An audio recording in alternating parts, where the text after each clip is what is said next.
Diaries of a Madman. By What Must I Do? Chapter 71. Getting better at that pranking thing. When I got back home the next morning, I was in dire need of a shower. I landed and stood in front of the door for a moment, stretching my aching back. It was not happy about me being in armor for so long. I let myself in and found Shining Armor heading to the door. He barely spared me a glance before pushing past me to get outside. I closed the door behind him and continued inside, stripping my armor off as I walked in and casually tossing it on the floor to be picked up whenever I felt like it. Fuck yeah, home ownership. No more Twilight telling me not to leave shit lying around.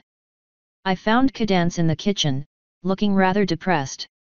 The puppy was with her and seemed to be trying to cheer her up or something. Cadence jumped back and let out a startled sound when she saw me.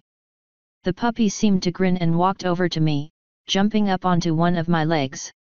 "What?" I asked as I patted the dog's head. Your face," she shook her head quickly. "Sorry, I'm just not used to seeing you looking like a night soldier." "Oh yeah, I forgot about that. I left before I could get Luna to turn me back." "What did you do to Shiny?" "You know, the usual. Just embarrassed him by beating him with around 20 casualties.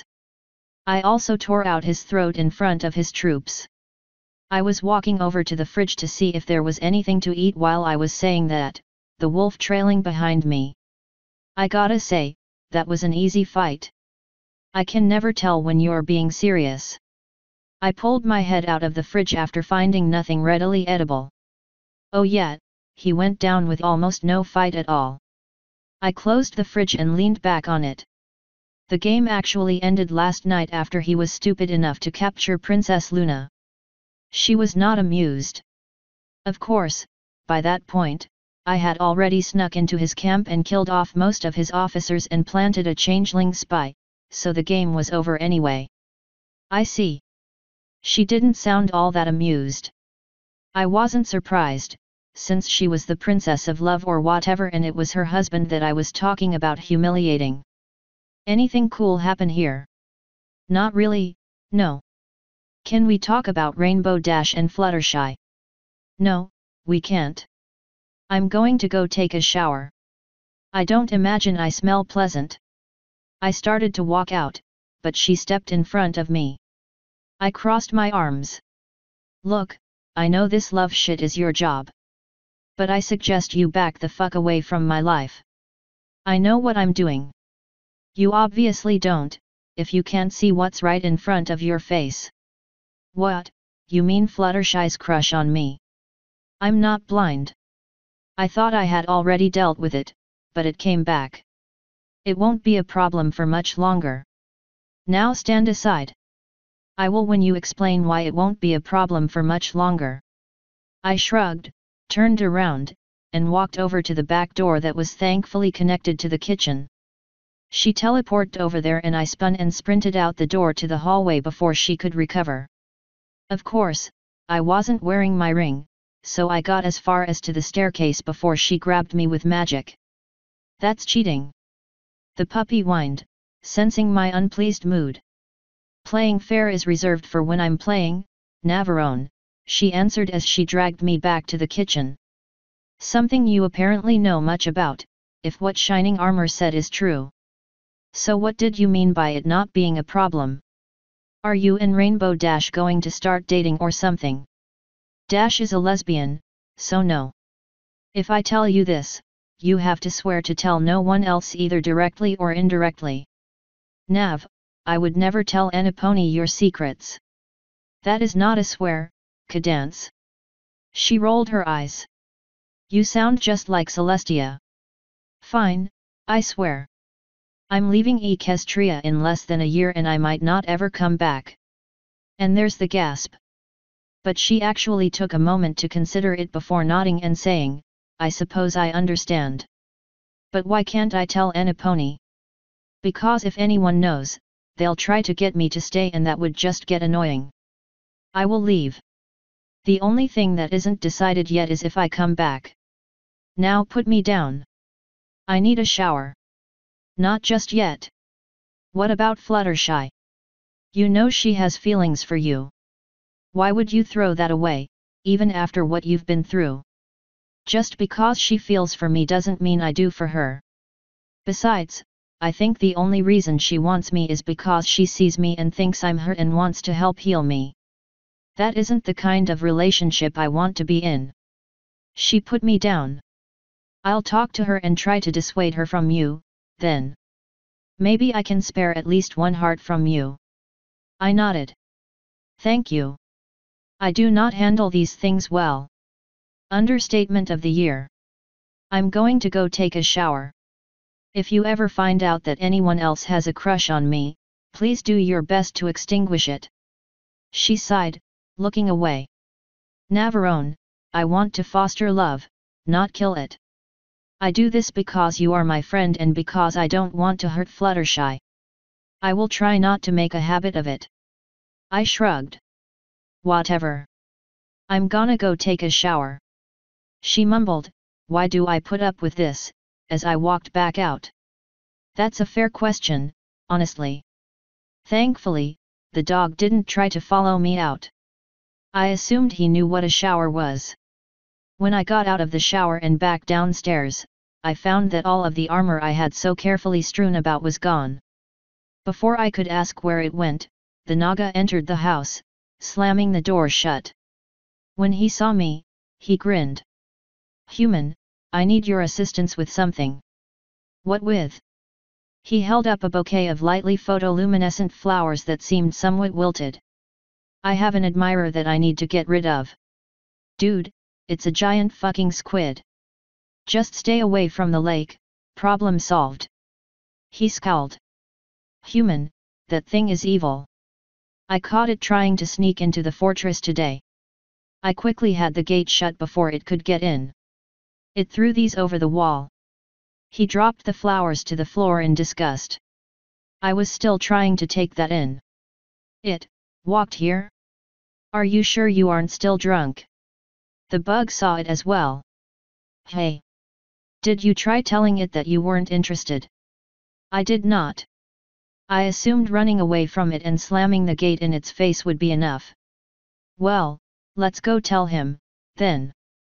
I'll stand back so if he goes crazy and drags you to the bottom to rape you, I won't get caught. Yes, that makes me feel so much better. I think that's the first time I've ever heard a Naga try sarcasm.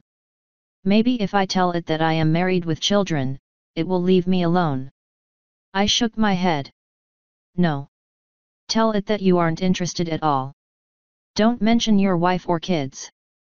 If it's smart, it might think that you aren't interested because of your wife and kids, and that he needs to get you away from them. He groaned. Relationships outside of the clan are so strange. Do things like this actually happen? Don't know. Let's just go before Cadance shows up and uses her magic to send it straight to shit. He looked behind me down the hall to the kitchen.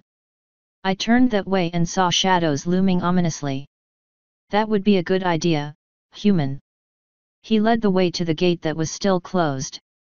Instead of getting it opened, he pulled himself up to a tall height, turned his tail in a corkscrew, and propelled himself over the wall in what was probably one of the most terrifying things I had seen in a while.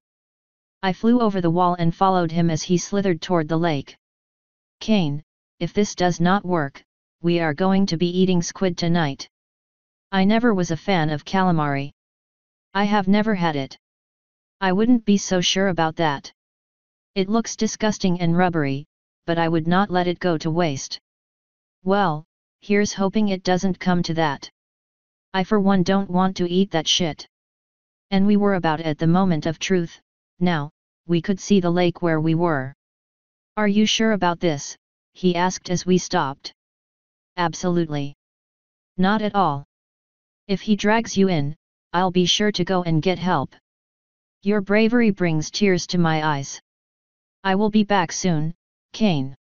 Either with this squid's head or alone. I crossed my arms and settled in to wait while the Naga inched toward the lake. Soon enough, he was standing right in front of it. I saw a dark blemish in the water before the squid surfaced. Its eyes widened when it saw the Naga and all of its legs that were above water spread apart, presumably for a hug. I couldn't hear what the Naga was saying, but it looked like it was having an effect on the squid. Soon, its legs were pulled back in and I could tell it was quivering. 2 of the legs went to its eyes and I saw crocodile tears begin to fall into the lake. After a few more words were said at it, the Naga turned around and quickly moved back my way. I could hear distraught noises coming from the squid and it bawled its eyes out. "Let's go, Kane," the Naga quietly said. "Quickly. I do not want to be seen near this thing." I was looking back at it. "Shit dude, you broke its heart." "I do not care. Let us go." I shrugged and began following him back home. "So what did you tell it, anyway?" "I called it a hideous beast and that if I ever saw it again, I would murder it." "Hey. Well, at least there's someone out there that cares less about hurting people than I do." "You do not sound like you approve, Kane." "Oh, it got the job done. But it was needlessly mean. You could have at least tried being nicer." "I will remember that the next time I wake up coiled with a monster. Since I am never touching alcohol again, I do not think that will be a problem." "Well, whatever. Not like it mattered. I mean, even if the squid did try to attack my house, I'm pretty sure we could take him down. Still, I imagined that it was lonely in that lake." "So why are your wings different?" "I just got back from a competition. I was helping the night guards, and I needed to match. I forgot to get turned back before I left." "I assume you won." "Completely dominated. With the mix of your training and my human knowledge, the enemy fell quickly. The games usually last a week or longer. I ended them in 2 days. It is good to see what I am teaching you is working, though I am hardly close to finished. I will make a Naga warrior out of you if it kills you. I think I would give up long before the point of it killing me. Trust me though, I know what good training will do. I've been almost killed too many times." "Good, then that means you won't mind training today." "Need to find my armor first. I don't know where it went. The bug took it. I was wondering why she was cleaning up after you when the squid showed up." "I don't guess they have servants." "Then I'll clean it and we can start training again." "Easy enough." Half a month later, I got a crazy-looking purple unicorn visitor. I let Twilight in and sat her down in my living room, since I knew it wasn't her heat cycle. "Nav, do you remember when you said you'd help me prank Princess Celestia?" "Can't say that I do," I answered, sitting down and leaning back on my leathery wings. I hadn't been anywhere near Ponyville in 2 weeks because of how I looked, which made both the Naga and the puppy ecstatic. "I really need to name that dog. You know, during Cadance's wedding." I shook my head. "I don't remember much of anything that week. I know a lot of important stuff happened, but I can't for the life of me remember them. I occasionally have to read over my journal to remind myself that week even happened." "Oh. Well, you promised to help me prank the princess." "Yeah, I could see that happening. That was over a year ago, though. Why is this just now being brought up?" "Navarone, you do not get revenge for rape and attempted murder in a simple mindless prank. This took a year of planning and setting up the stage. I'm just missing 2 pieces, now. I need you to get me to Princess Luna, and if she agrees, I need you to make sure Celestia is very deeply asleep one night." "Easy enough. So what's the prank?" She shook her head. "I can't tell you. Sorry Nav, but the fewer ponies that are aware of what's happening, the more effective it will be. It'll be just me and Luna. And if you ask her, it'll ruin the entire thing.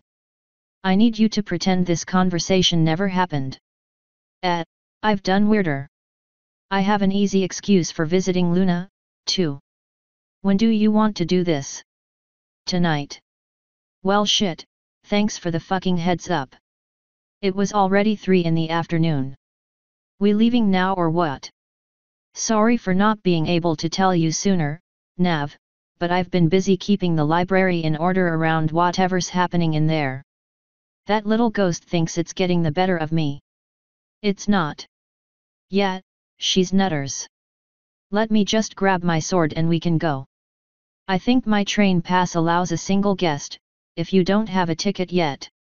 Oh no, we're not going by train. I took the liberty of sending Princess Luna a letter saying you wanted to see her tonight. The chariot is already outside. What if I had said no? She shrugged. Well, I need to go tell Taya and Cadance where I'm going. I also need to make sure the dog is fed, because I probably won't get back until tomorrow morning. How exactly are you going to make sure she stays asleep, again?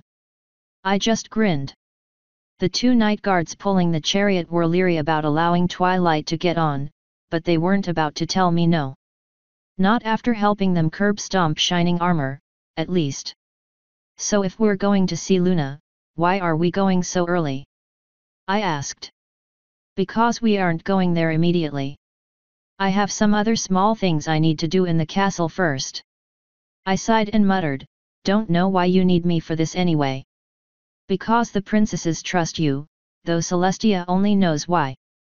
Those little curse things make less sense when you're talking about the princess in question. Luna might deign to see me, but she would never listen to much of what I have to say without you there to support me. But I don't know what you're trying to say. Nav, just you being there and asking her to hear me out will probably be enough. I just shrugged, since I didn't really care. Twilight left me at the chariot pool, saying she had some arrangements to make and something to draw. I had no idea what she meant by that, but I also didn't really care. Since I didn't want Celestia to know I was there just yet, I went to the library and read one of the few books I hadn't touched yet. Twilight found me just as the sun was setting. Are you ready, Nav?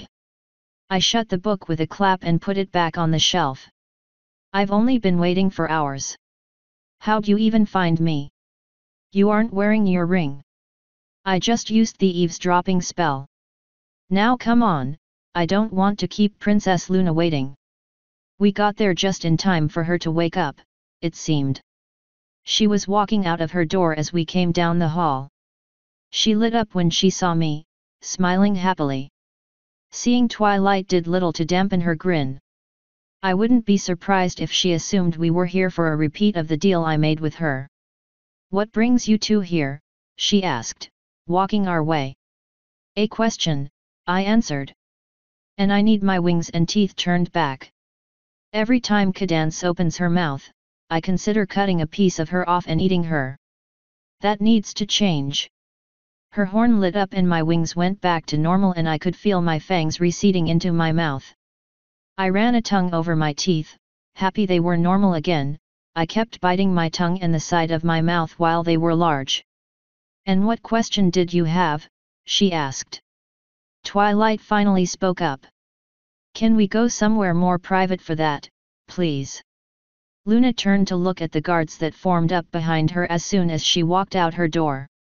I suppose. We followed her to her room, Twilight using her magic to shut the door behind us. So what is this about? Luna asked, giving the two of us some interesting half-lidded eyes. Twilight answered with a grin, pranking Celestia. Luna's look changed from sexy to confused. Oh. That's.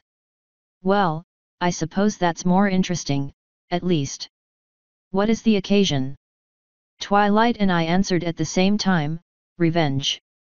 She has been spending too much time around me. I continued, since it was Celestia's fault that Twilight raped and then almost murdered me at the wedding, and since Celestia has done so much bullshit to the both of us, we figured we could get her back. Twilight has done most of the work. We just need your help to put some of the final pieces together. And what pieces are those? She asked. Absolutely no clue. Twilight. Twilight rolled her eyes.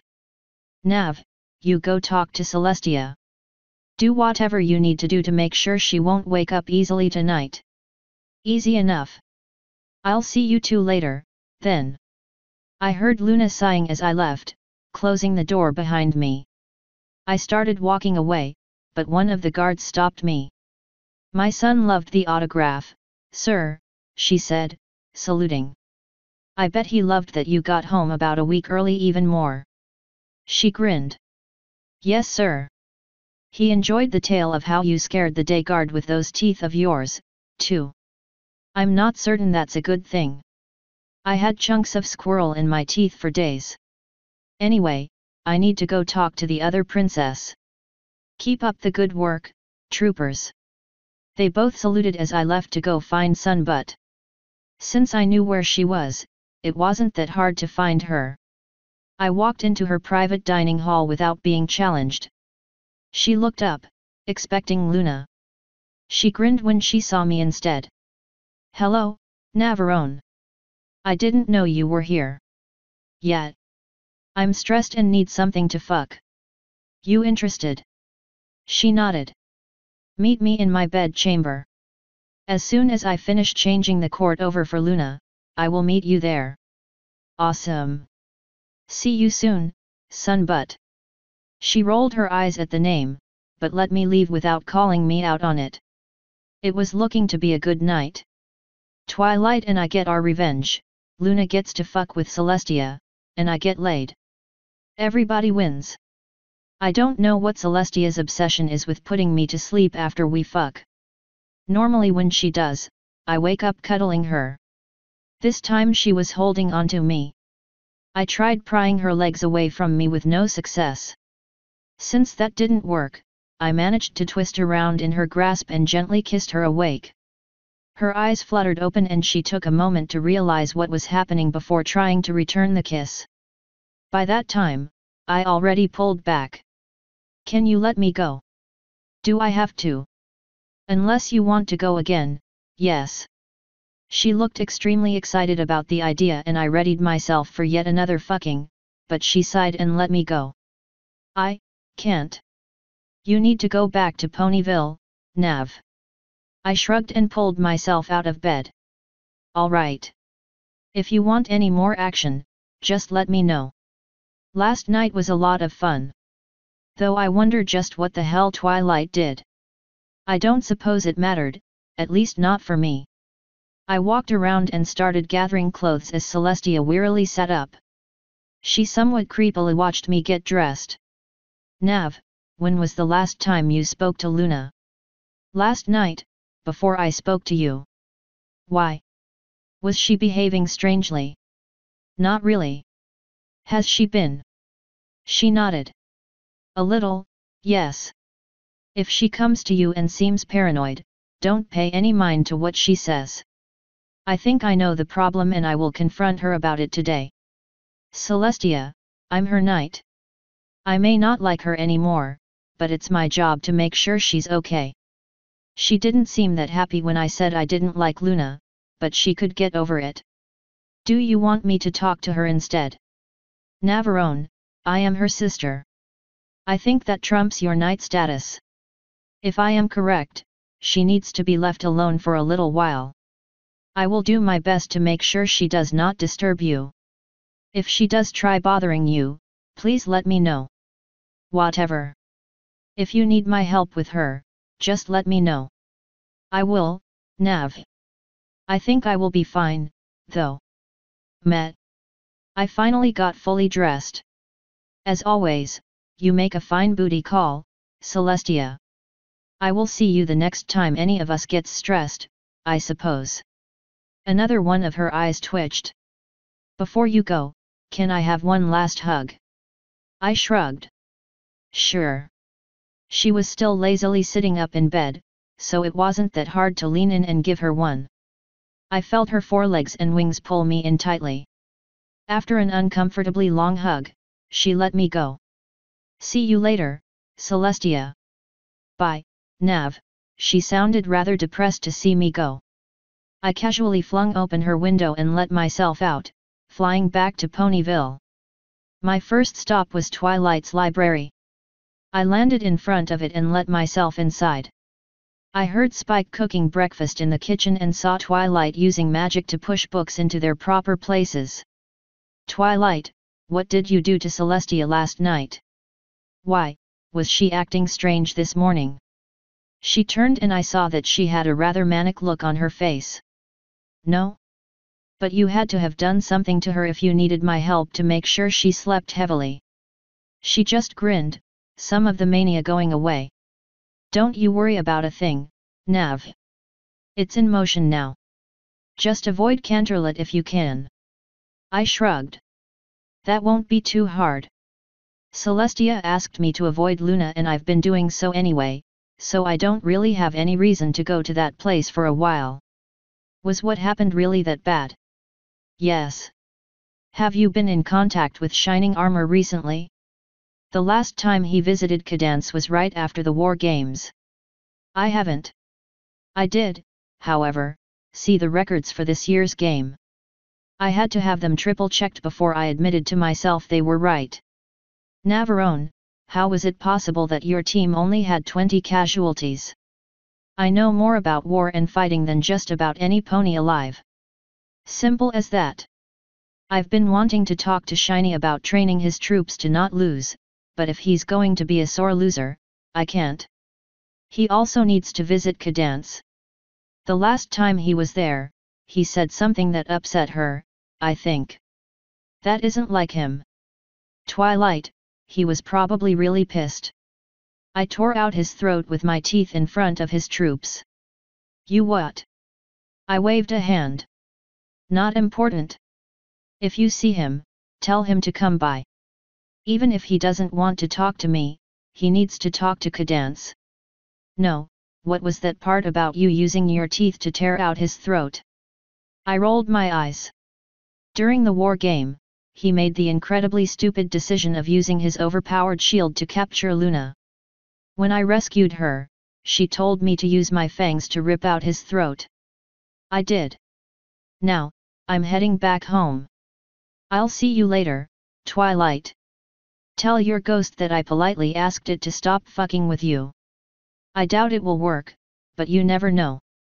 I actually heard something whispering in my ear at that. It wasn't any kind of voice I could really hear, though. I could barely tell if it was anything more than wind. Either way, it made me jerk, looking around. What's wrong? She asked, joining me in examining the room for anything amiss. Nothing. Just thought I heard something. I'll talk to you later, Twilight. She nodded and saw me out. I went back out into the summer day wondering at what just happened. There were a few waves and called greetings as I walked through town. I was Equestria's golden child, now. I saved the life of royalty and I apparently had the highest honor just about anyone can get. Now I wish I was planning on betraying them or something instead of just leaving. It would make it so much more fun. That said, I did not want to burn a bridge if I didn't have to. Having Equestria as a fallback home would be good. Even if I didn't plan on coming back, just the option to would make me feel safer. I got a messenger from Luna that night that asked me to meet her in Canterlot. For some reason, she didn't use a night guard, but instead a random messenger from Canterlot. Remembering the 2 warnings I got, I didn't go. And so things went for another 2 weeks. I would train, do things with my messed up family, fuck Doppel silly most nights, and then get a message from Luna asking me to come to Canterlot. I had taken to wearing my ring at all times, just in case she really got desperate. By the 3rd week, I was getting tired of fucking messages. I sent one of my own via Spike to Celestia to get her to tell Luna to fuck off. That night, I got a visit from Luna herself. Navarone, I really need your help, she told me. I leaned back against the chair I started using while I was building, one of my hands going to where I kept the gun just in case. You aren't supposed to be out of Canterlot. No, Luna is not supposed to. I am not Luna. I looked her over. So you're a changeling. Navarone, Luna did something. I woke up in her body and I think she's in mine. Luna, go home. She stomped a hoof down. How can I convince you I'm really Celestia, then? You can't. I write everything in my journals and you have been reading my journals. She huffed. Even when I turned you into a baby. It twinged to write down, but I wasn't expecting that one to be read. I suppose I will have to protect my collection better. Look, if you go home now, I won't tell Celestia you were outside of Canterlot. Nav, if you'd just take off your ring I could show you. I'm not letting that horn anywhere near my head. Not after last time, no thank you. Maybe you should try your luck with Twilight. She might be easier to convince. She lunged at me and knocked me backwards. I ripped the gun out of my pants and jammed it under her chin as she struggled to get to my finger. She stopped as soon as she felt metal there. Navarone, what is that? Do you remember when I told you the different kinds of weapons humans have? Well, I made one of them. If you don't get the fuck away from me, your brains will be decorating my lawn. Nav, please. If I can't convince you with what I can show you, then I swear I will never bother you again. I'll never talk to you, never send you a message, never ask you to do a thing. I just really need your help. That is not the first time you've told me that, Luna. What makes this time any different? Because this time I know how to make oaths magically binding. Get off me and we'll talk. She used her wings to propel herself off me. I rolled out of the chair and set it back upright. Forgive me if I'm not exactly trusting right now. It's just the last time I let you anywhere near my mind, I got fucking raped and stabbed in the chest. Then can we get this over with? I am very interested in why Luna decided this would be a good way of taking over my power. No. You wait here. I'm going to go get an assurance you won't do anything I'll regret. She sighed as I went inside, tucking the gun back into my waistline. I wasn't exactly happy with having something that explodes next to my dick, but I didn't really have anywhere else to put it. I quietly pushed open Cadance's door and let myself in. The baby was sleeping peacefully in a crib next to the bed. Cadance was curled into a ball and twitching. Until I poked her awake, at least. She blearily sat up, trying to see what woke her up. I whispered, I need your help with something, Cadance. Can't it wait until the morning? She almost silently asked, barely able to make a sound. No. According to Luna, this is important. She sighed and stretched before rolling out of bed and catching herself as she fell. Fie-in. She followed me back downstairs, muttering darkly. Luna and Cadance seemed somewhat surprised to see each other. I didn't think you'd actually be here. You haven't left Canterlot in ages. This is an emergency.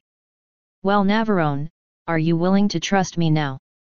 Cadance, if this takes longer than 5 minutes, stab Luna in the face with your horn. What? Luna rolled her eyes. I am going to show Navarone something. He does not trust me. If I take too long, use your magic to pull him away from me.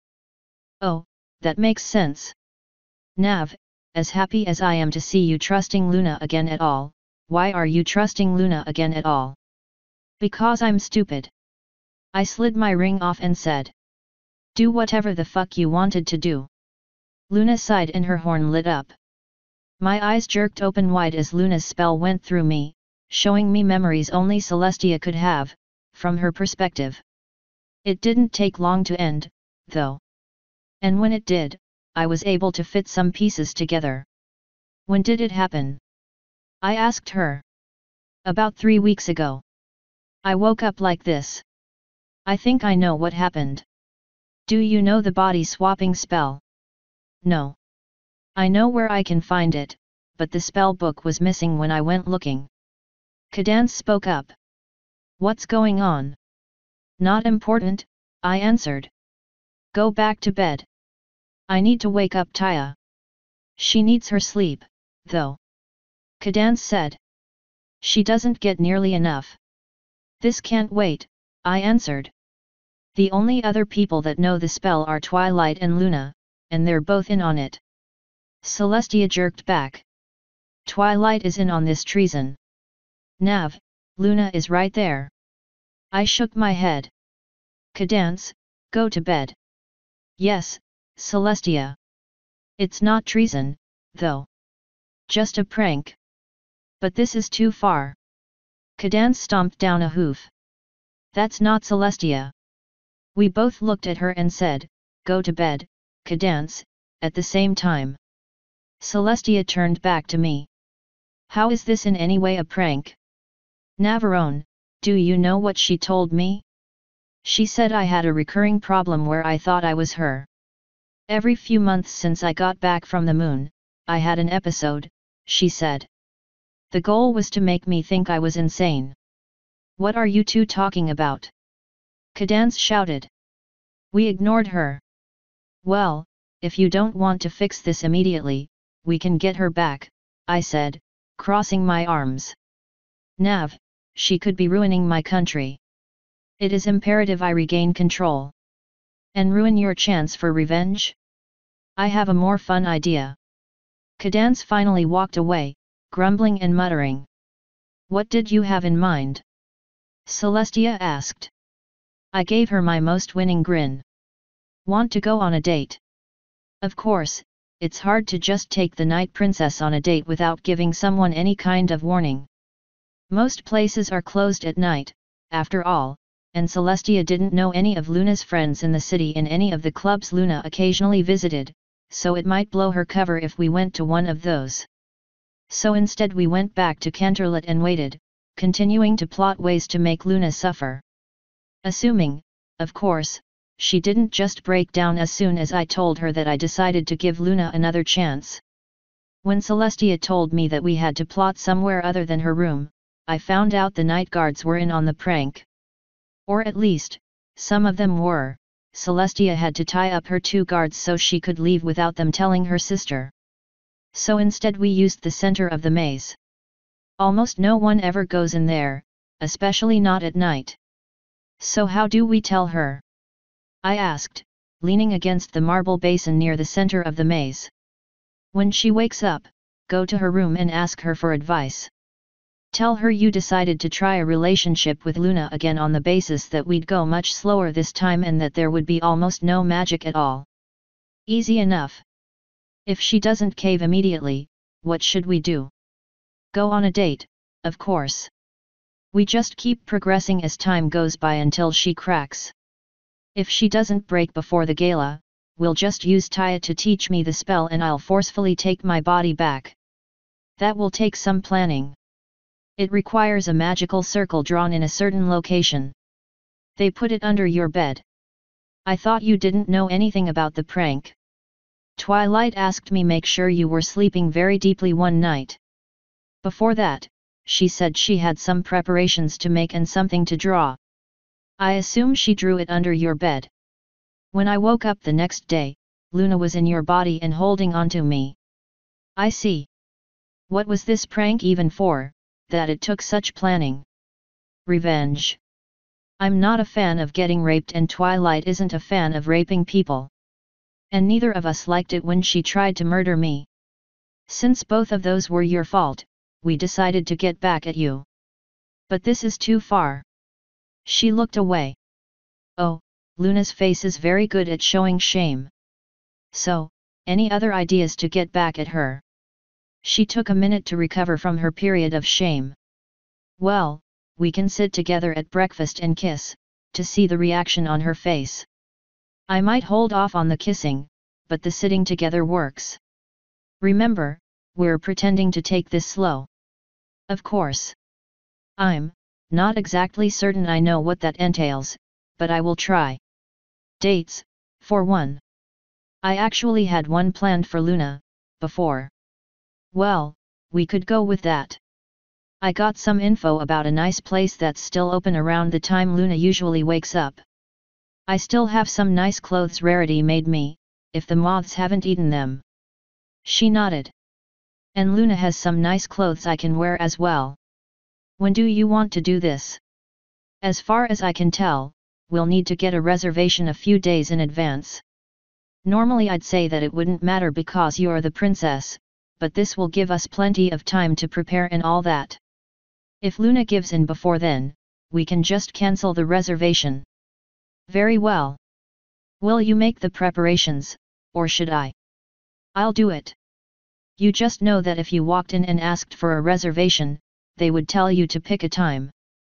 Besides, I'll be awake and ready to move tomorrow anyway.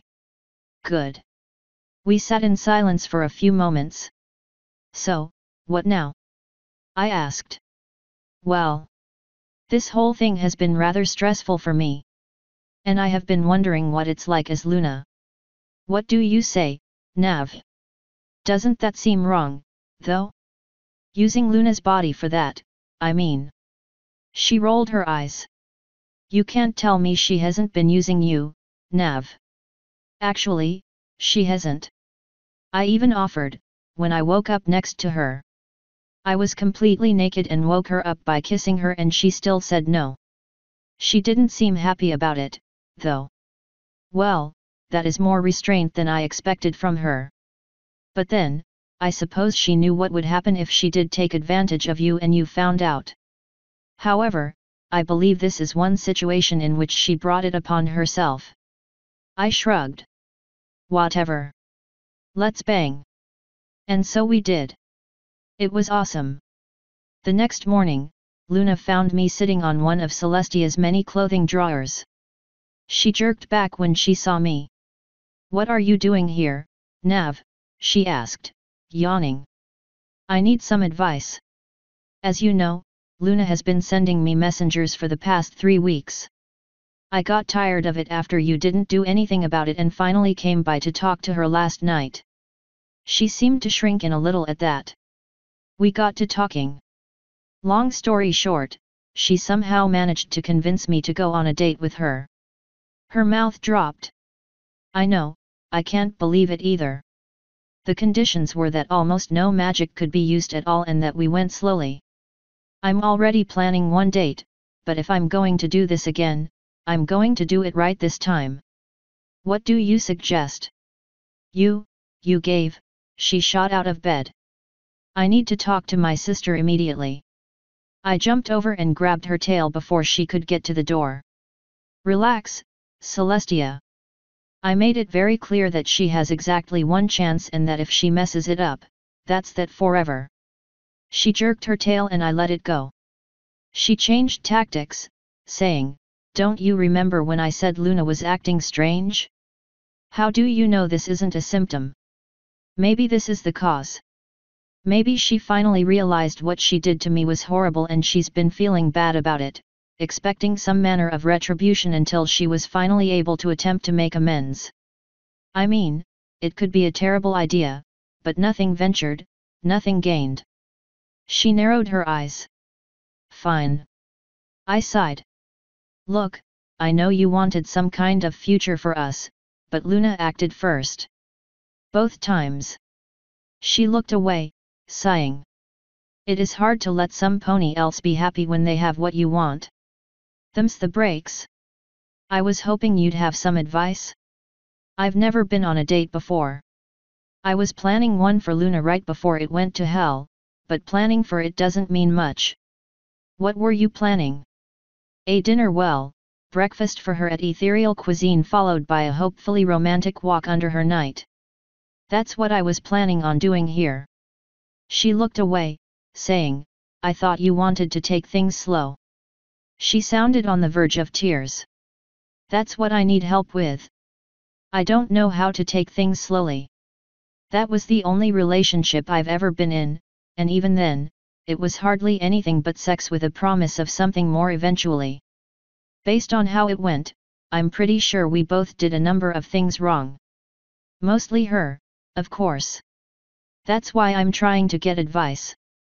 I'm afraid I can't help you, Navarone. I have very little experience with that myself. Ah well. Maybe I can get someone else, then. You mind if I join you for breakfast? I wouldn't mind seeing Luna again before I make reservations. I'm not hungry.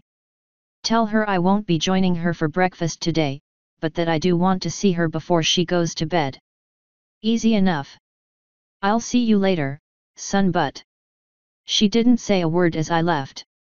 I smiled and whistled a song as I walked down to their dining hall. Celestia looked up as I walked in and noticed my mood. Did she give in already? She asked. Nope. Got her feeling bad enough to not be hungry, though. I joined her at the table. She said she wanted to talk to you before you went to bed. I wouldn't be surprised if she cracked then. We are officially taking it slowly, so if you need, I can come back during breakfast or something and we can make out in front of her. She smiled darkly. Yes, I would like that. Assuming she doesn't give in, of course.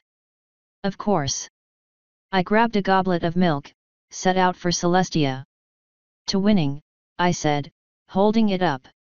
She gently tapped it with a glass full of something dark. To winning, she answered with a smile. Before I left Canterlot, I stopped by the fancy restaurant and got a reservation. We would be able to dine in a week. Thankfully, the ponies haven't perfected the art of making people wait years for an exclusive place. Right before night fell, I got a messenger from Luna. With that messenger was a chariot. I shrugged and hopped on, letting them take me to Canterlot. After tipping the private chariot drivers, I met Luna in the palace gardens, as the message had said. Ah, Nav. I was hoping the messengers would be able to find you. Flo hissed in my mind. Something's wrong. I got on my guard, but didn't say anything just yet. My house is pretty noticeable, Celestia. What do you need? We're going to be bothering Luna during dinner. Flo hummed. That's Luna, Navarone. The real one. I opened my mouth to say something, but got an idea. An awful idea. A wonderful, awful idea. Sure. Shall we? We need to be certain, Flo. I knew she nodded as she said, yes, but if you go through with what you're thinking, bad things might happen. You know what this might drive her to. Think it's worth it. If you want to crush her, yes. But that's just cruel, Nav. While my inner monologue was going, Luna and I were walking to dinner. She was explaining how Luna had been so supportive of Celestia going on a date with me. Flo seemed to grow more and more certain with every word that this was the real Luna, though I'm not certain how she knew. When we got to the dinner hall, Celestia casually greeted me as Luna and I sat close to each other. We did some silly little things lovers do, though it felt wrong for me to do them with the plan I had forming in my mind. As soon as dinner was over, I excused myself away from Luna's presence to use the bathroom and then go home, which was my final proof that it actually wasn't Celestia I was dealing with. She would have called me on that lie after the baby incident. While I was working on some more weapons and whatnot in my yard, I was forming plans on how to make what I was going to do work. I'd need to make sure my house was empty, just in case it backfired. I'd also need a way to get a message to Celestia and to Luna, though I could use Twilight for that. The week dragged by slowly as I started poking around. I got permission from Applejack to let Cadance and Skyla stay there for a night. I got permission from Twilight to let Taya stay with her. I had to do some intense negotiating to get her to agree to let Doppel stay as well. I already had a plan for me, the Naga, and the wolf since I couldn't be anywhere near society. During the nights, I occasionally visited Luna to keep up the impression that I still thought it was her. It was easy enough to keep up the charade, because she had no idea I knew. And all week, Flo would passive-aggressively try to get me to call off my plan for Luna. Finally, the day of days came. The date was scheduled at 8. I wrote out 2 quick notes and trudged through town to Twilight's house, letting myself in because it was a public library. I found Spike dusting one of the bookshelves or something. Yo Spike, I got some messages for Celestia. He turned around. Well, let me see them. I passed them over and he sent them on their way. Thanks, man. You need me for anything before I disappear for a few days. Where are you going? He asked. Forest. I got a camping trip planned with the Naga. If you can get some time off from Twilight, you're welcome to come. I want to, but I'm not certain it would be a good idea. Whatever that problem was we had for those few months, it seems to have disappeared, but Twilight's still thinking it might come back. I'd hate for her to be on her own dealing with that evil ghost or whatever it was. I shrugged. Suit yourself. We might bring you back some meat, if there's any left. Cool. See you later, Nav. Gotta get back to pretending I'm busy so Twilight won't make me do actual work. And so on I went, back home. Now, for those of you that haven't figured it out yet, this was my plan. I was going to stand up Princess Luna at the fanciest restaurant in Equestria. One of the notes I sent told Luna to meet me at the restaurant, since we hadn't made any plans yet. The other was a note to Celestia, telling her to wait until 9 to open it. It detailed my plan and that I would be hiding in the forest for a few days for Luna to cool off. It also told her that she should be fucking ashamed for betraying me and then using that betrayal to try to set me up with someone I already told her I wanted absolutely nothing to do with. Yeah, I expected this to go poorly. I made no sign of the fact that I was leaving until about 7 that night. Kane, are you sure it is wise to be leaving into that forest so late at night? The Naga asked as I put my crossbow over my back. Let me put it this way, if we are in this house in 2 hours, there is a good chance we will not survive the night. I added another dagger to the 2 already adorning me before throwing my sword belt over my back as well. Now when you put it that way, I think we could face whatever would come to kill us. Kane, we are Naga. We face our enemy and kill it. We do not run and cower. Ames, the enemy coming to murder us will be a very angry night goddess that I'm standing up. You can stay here if you want. The wolf and I are leaving. If there is a building here when I get back, I will be surprised. So how far are we going into the forest, again? Hopefully far enough. You ready? His hand went up to the sling I got ready to make for his crossbow. Yes. I made one last check for my pistol before nodding. Let's go, then. We have a lot of ground to cover in 2 hours. Flo spoke up in what might have been the loudest voice I've heard from her in a long time. Navarone, why are you doing this? You've given her all week to look forward to this. Please, for your sake and hers, stop this now. You don't have to go on the date. Just send her a message telling her you know. Please. There is no reason to hurt her just to prove a point. I assume you have a location in mind, then, the Naga asked as he pushed the button to lower the gate. Yeah. I just. Wait here. I forgot something in town. Flo was right, sadly. I really wanted to do this to prove that I wouldn't take kindly to being betrayed or deceived, but I couldn't in good conscience do it. I quickly flew into town while the Naga jumped over the wall.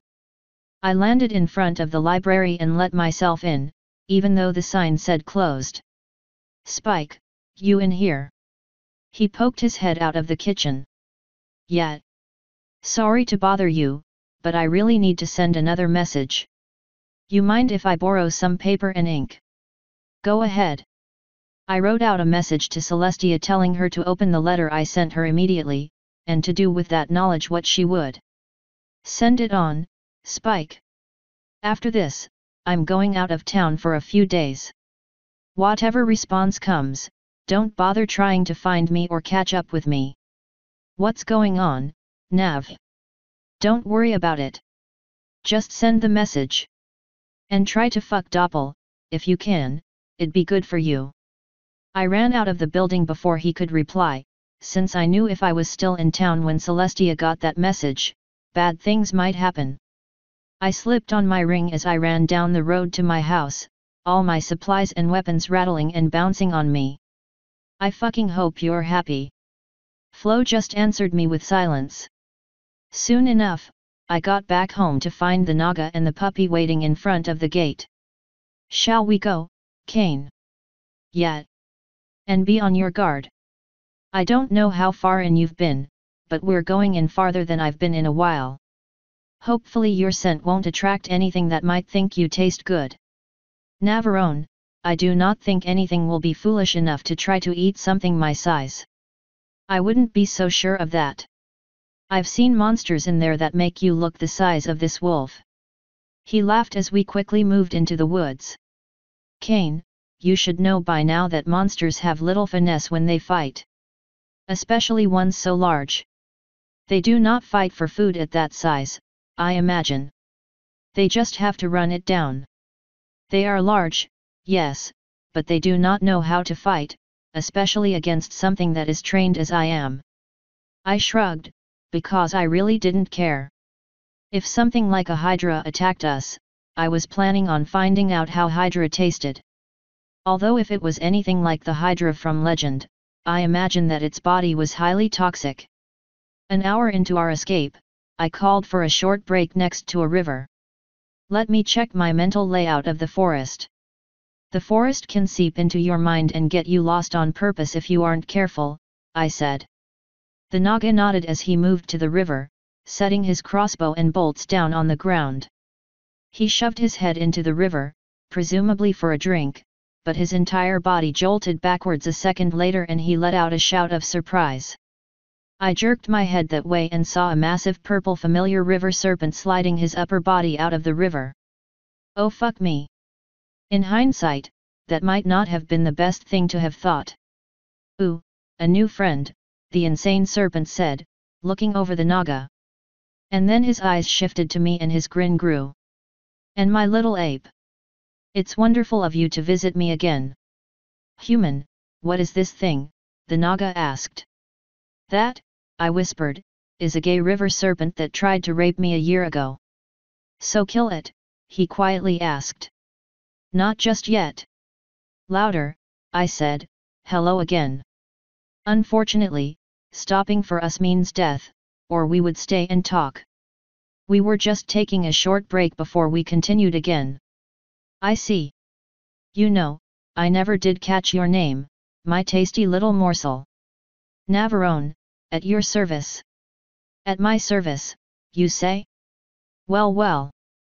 I am Stephen Magnet, River Serpent Extraordinaire. And who is that next to you? He's quite a cutie. The Naga growled, his hand wrapping around the hilt of his sword. I answered before anything hasty could be done, that's a Naga. They don't give their names to outsiders. Also, he's married. Now, we'll just be on our way. Oh, leaving so soon? You know, we never did get properly acquainted. The Naga was slowly drawing his sword at this point.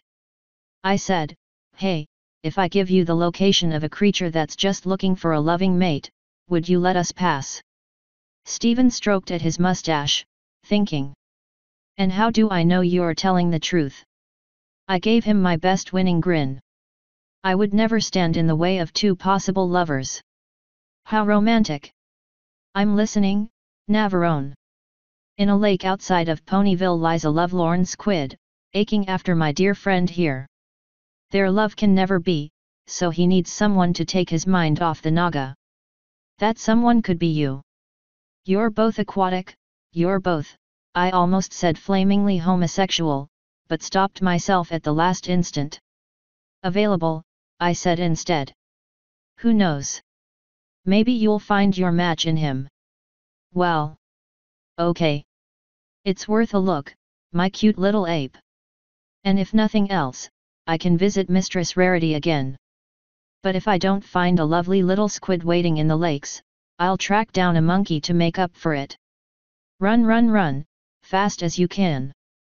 Deal. Good luck, Magnet. Ta-da. He ducked his head under the surface of the lake. We could see his body undulating as he swam down river. Disgusting, the Naga muttered, slamming his sword in its sheath. I just let out a sigh of relief that I didn't have to fight a giant serpent. I took a moment to collect my thoughts and form a mental map of where in the Everfree we were. The Naga bent back down to the river, slipping his face into the water. The rest of his upper body slowly joined him until it was just his tail outside. A few minutes later, a fish came flying out of the river and onto shore, flopping around like mad. The little wolf barked at it before running over and biting it, shaking it around until it wasn't moving anymore. 2 more fish joined it, the wolf repeating the process. Then the Naga pulled himself out of the water and looked down at its work. Good enough. Hungry, Kane. He grabbed one of the fish and bit into it. Raw. While it still had scales, bones, and organs. I'm good. He shrugged and devoured 2 fish while the wolf gnawed at the other. When there was nothing left of the 3 of them, we followed the river upstream until we got to the base of a very large hill that in most places would be called a mountain. Now, a word of advice, do not touch any of the gold or jewels inside this cave, I warned as we walked in. Navarone, where are we? He asked, his eyes and mine showing us mountains of gleaming treasure. A long serpentine neck slowly pulled itself from one pile of gold, individual coins and gems falling from the pile with a huge racket. Hello, Navarone, Reginald's deep voice rumbled. What brings you to my humble cave? My friend and I are camping, I said. And I for one do not want to get eaten at night. You mind if we spend the night in your cave and the day outside? As long as neither of you steal, I am fine, he answered before looking at the Naga more closely. You smell, his tongue flicked out in front of the Naga for an instant and the dragon's eyes lit up. You smell of home. The dragon's body shot out of the pile of treasure, sending gold flying everywhere. Are you from the Naga clan with the Room of Sapphires? Ames nodded. Yes, dragon. How do you know of it? Reginald grinned. You've never heard the tales of great Reginald, defender of the Naga? Of how I held off the minions of discord in their last assault on the forces of reason. The Naga looked rather surprised at that. Surely that isn't you. What would the hero of legend be doing aging away in a musty cave? Musty? I keep my treasure clean, thank you. He grinned, though. I am retired. I spent as long as I could in your clan, but eventually I outgrew the caves there. Then I started spending time with the ponies instead. They were a weak race at the time, with many predators and enemies. After what they had done for us by extinguishing that tyrant, though, I knew I could not let them die off in good conscience. Celestia was leery of my help, but Luna readily welcomed me. Between the 2 of us, we built a nation for the ponies. I fear I have much to do with the fear of dragons, given that my ferocity in battle was what kept so many of their weaker predators away. But all stars must fade, and when there were no more battles left to fight, my services were no longer needed. I fell into obscurity, Celestia not wanting her ponies to know that they had to be saved by a dragon, of all things. The first time in over 1,000 years I even left this cave was when Navarone told me that my old friend Luna was looking for her friends. He snorted steam. That's when I learned my place in the history books was erased. All that time, all those deeds. Remembered only by a few, we shared a silence for the bullshit of Celestia before he said, so what has the clan been up to?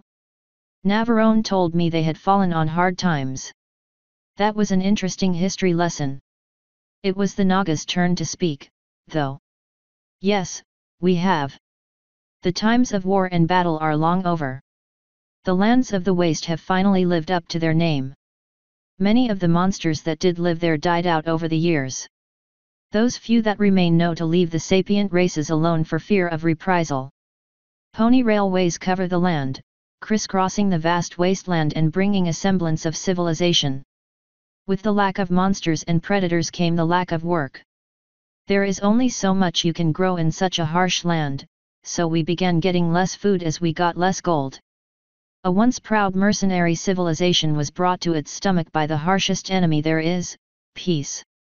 We are but a shadow of our former selves. Where once 10,000 strong warriors thrived, now mere hundreds eke out an existence. The dragon let out a long breath that filled the room with steam.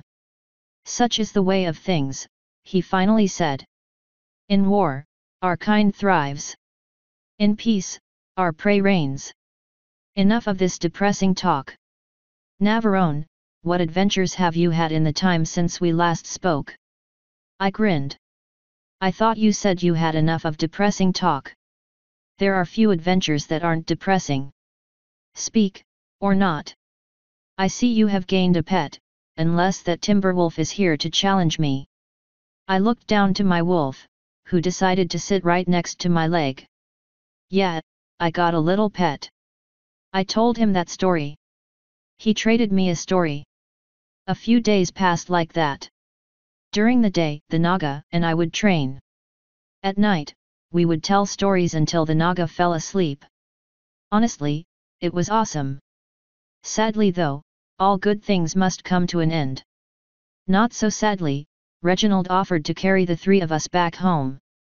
That saved us a few hours of trudging through the woods and possibly running into something that would eat us. He dropped us off right outside the gate of my house and took off again before anyone from the town had a chance of calling the guards. Well, the Naga said, it seems you still have a house. Not damaged at all, I answered with a smile. We let ourselves in and I quickly found myself hugged by a happy daughter. Yes, Taya, we're back. Did we miss anything? Yeah, she answered, her voice muffled by being jammed into me. She pulled back and said, Spike got a few messages demanding your presence in Canterlot immediately. The first demand came with a letter for you. Her horn lit up and an envelope on a conveniently placed table flew over at me. I ripped it open and pulled out another envelope with Twilight's name on it and 2 letters for me. I read the one from Celestia first. You did the right thing by telling me, Navarone. Luna would have been devastated, though I admit she was depressed as it was. You're right, it was wrong of us to deceive you like that, and I apologize. Please, give the other letter to Twilight as soon as you can. I flipped over to Luna's letter. I just wanted a chance to prove I wasn't what you thought I was, that I could be a good special sum pony. Was that really too much to ask? Good news, the Naga asked. Not really, I answered. I'm going into town. Daddy, you stink, Taya said. Okay. I'm taking a shower and then going into town. Is Cadance here? She nodded. Is she mad? She shook her head. Good, she doesn't know. I folded my 2 letters up and jammed them in a pocket. I carried Twilight's letter upstairs and set it on the bed as I hastily undressed and took a very quick shower. Less than 10 minutes later, I was on my way to Twilight's house, Taya following close behind me. I had tried to get her to stay behind, but she was having none of that. I haven't spent much time with you in days, she said.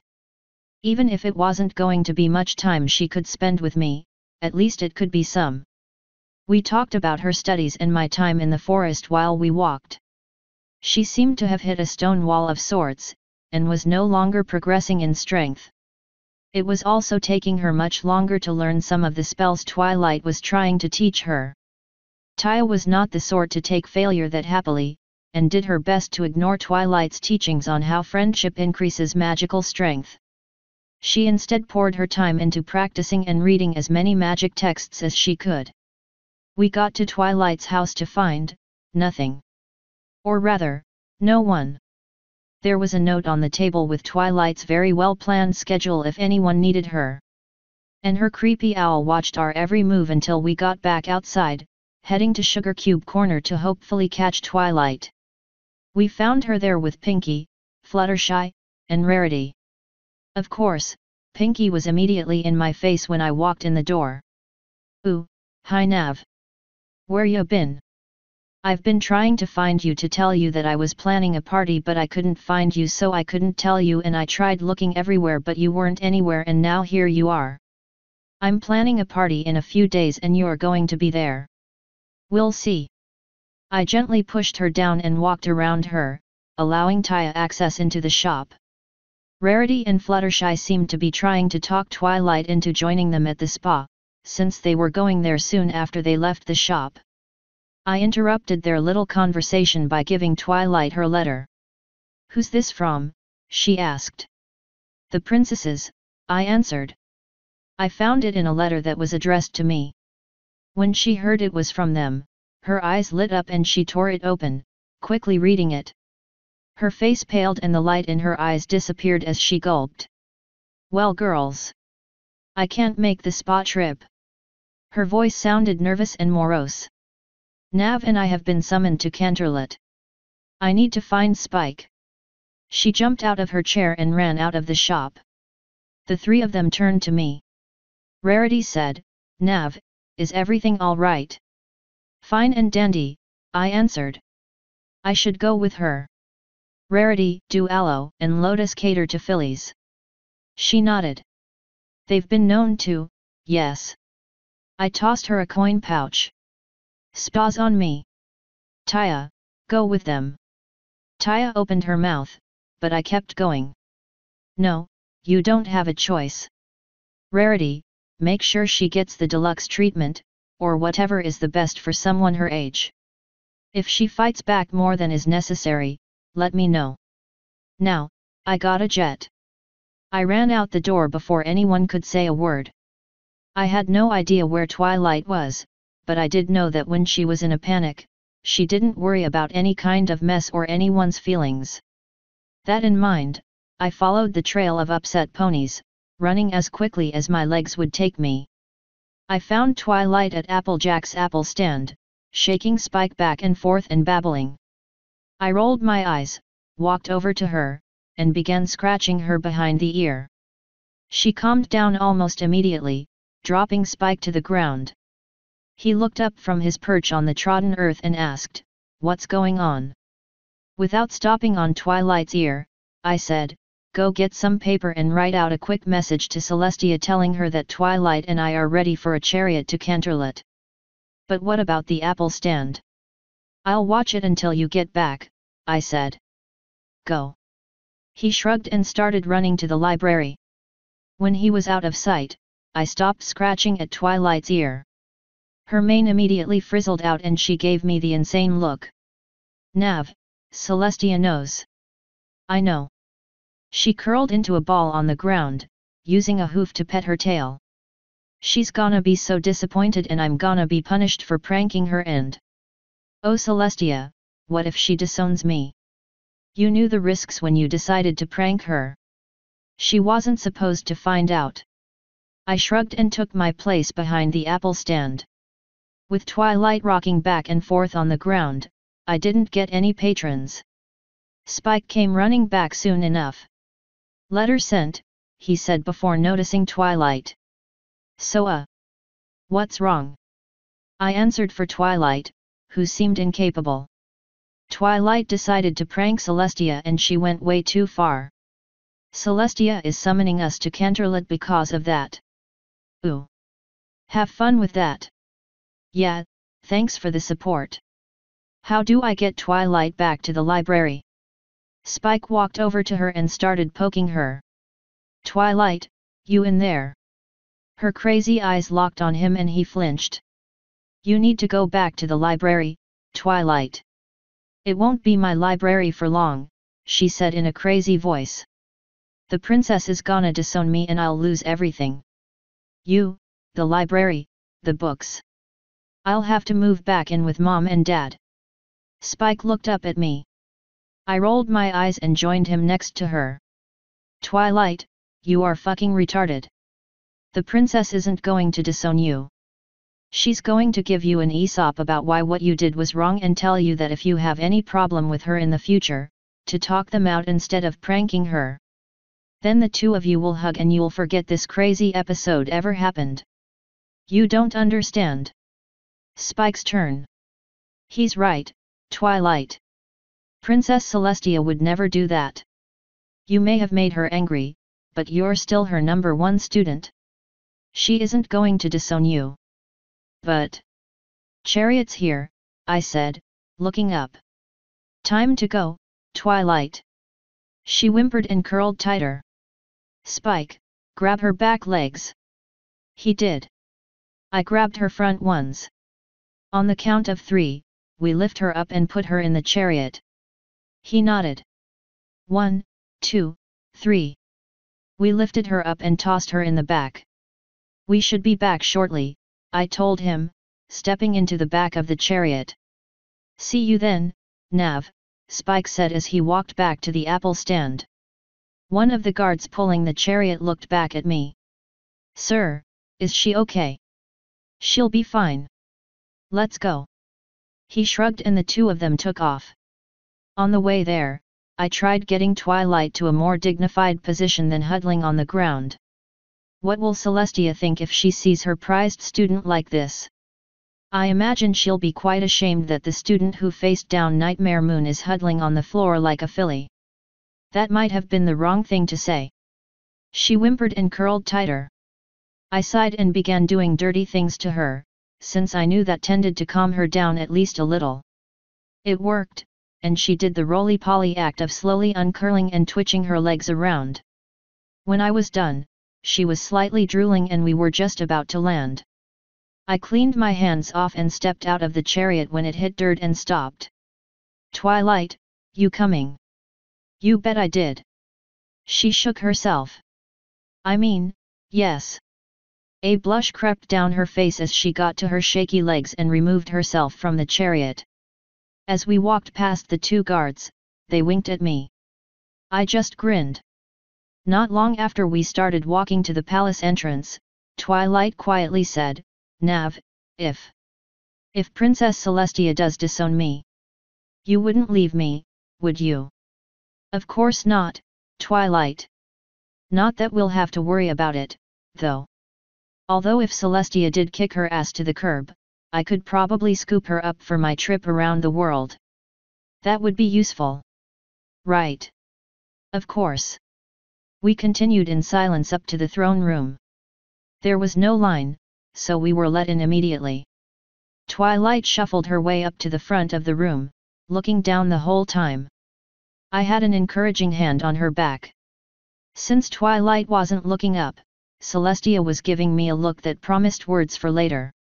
When we got close enough, Twilight stopped and fell on her stomach, probably trying to beg forgiveness or something. Twilight, rise. She slowly stood up, still not looking at Celestia. Twilight, if you ever have a problem with me or anything I do, come and tell me. We can talk it out together. Now, while what you did was wrong, you will not be punished for it this time. Just please, in the future, talk to me. Twilight sniffled and mumbled, I'm sorry, Princess. I forgive you, my dear student. And that was enough to get Twilight running at Celestia for a hug. I rolled my eyes and crossed my arms, waiting for Twilight's little moment to end. When it did, Twilight took a spot next to Celestia and stood there, beaming. Celestia looked disapprovingly down on me. And you, Navarone? Would you care to explain yourself? I suppose I could. I realized immediately that you and Luna swapped back. Different mannerisms, not important. I knew you were planning on turning the prank around on me instead by making me go on a date with Luna. So I decided to take the initiative and hit you two first. I see. And how, exactly, did you expect this to end? Luna would come home pissed and slightly embarrassed that I saw it coming. I expected her to fly to my house and try to hurt me. I had a guilt trip right before I left for the forest and decided to put the prank in your hands. Navarone, the point of what we did was not to prank you. It was to show you that Luna is not what you think of her. She is capable of love, affection, and being a good special some pony. She wanted to go on a date with you, Navarone. She did not want to prank you. Oh. Thankfully, you saw that what you were doing was wrong and I was able to tell her what was about to happen. I am glad that your conscience shined through on this matter, though I wish it had happened sooner. Luna was quite looking forward to the date. Maybe she should have thought of that before. No, I'm not doing this. Do you need anything else, Celestia? I know you may not like this idea, but would you be willing to talk to Luna and perhaps apologize? No, I would not. I did nothing wrong. Celestia sighed. Navarone, sometimes you have to learn to swallow your pride. What you did was wrong, even if it was to fight back against the wrong we were doing to you. You doing something cruel to us to make us answer for our cruelty is still cruel. Flo butted in, the first time I heard her speak since she got me to cancel the prank. She's right, Nav. It may have been justified, but it was cruel and it probably merits apologizing. Be that as it may, I'm not apologizing. That answer was for Celestia and Flo both. I consider what they were trying to do to me worse than what I was going to do to Luna. If she wants an apology, she can start by giving me one. Celestia shook her head sadly. I can't make you. Will you at least talk with her before you leave? Does she want to see me? Well. No. Then I'm going home. I will see you later, Celestia. She just sighed as I walked out. Before the big doors shut behind me, Twilight joined me. Together, we walked back to the chariot pool and rode on home. When we got back to Ponyville, I was treated with an adorable sight. Taya was all dolled up and beautified and she had the cruelest, most evil glare on her face that I had ever seen. I grinned when I saw her. Taya, you look adorable. She shifted her 1,000-yard stare of hate to me. Daddy, this feels terrible. I feel that I should point out that we were all in the library at the moment. Rarity, who was tittering, Spike, who was trying not to laugh at Taya, Twilight, who was also trying not to laugh, me, and Taya. You can clean up when we get home, I said. We'll walk back in. Well, I guess we can do it now. Rarity levitated a mostly full bag of bits over my way. I used my bits, dear, she said. I opened my mouth to demand she keep the bag, but she kept talking. Consider it my way of saying thank you for getting Stephen Magnet such a loving partner. I spoke with him yesterday and he seems so happy. Although, I have to wonder, just how does that work? River serpent and squid, I mused.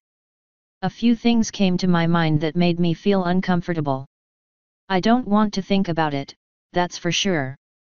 Thanks for watching Taya for me, Twilight. I hope she and Doppel weren't too problematic. They were fine, Nav. I'll see you later. Taya and I began the long walk home. And I made sure to walk slowly, so Taya could show off her temporary new look. Several passing ponies complimented her on it. Some colts around her age did as well, much to her blushing chagrin.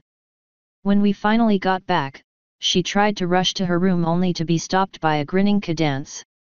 Taya, you look so cute. What's the occasion?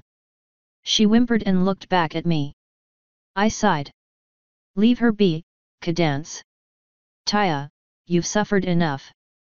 Taya teleported away, presumably to her room, if the slam I heard upstairs was any indication. Geez, what did I miss? Cadance asked. Nothing much. Anything important happen while I was gone?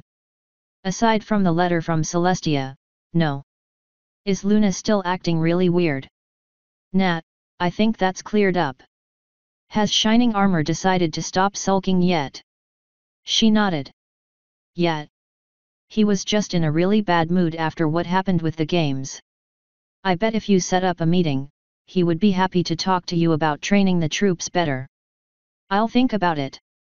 For now, I just want to relax for a few weeks. It's been a hectic, well, year. It sure has.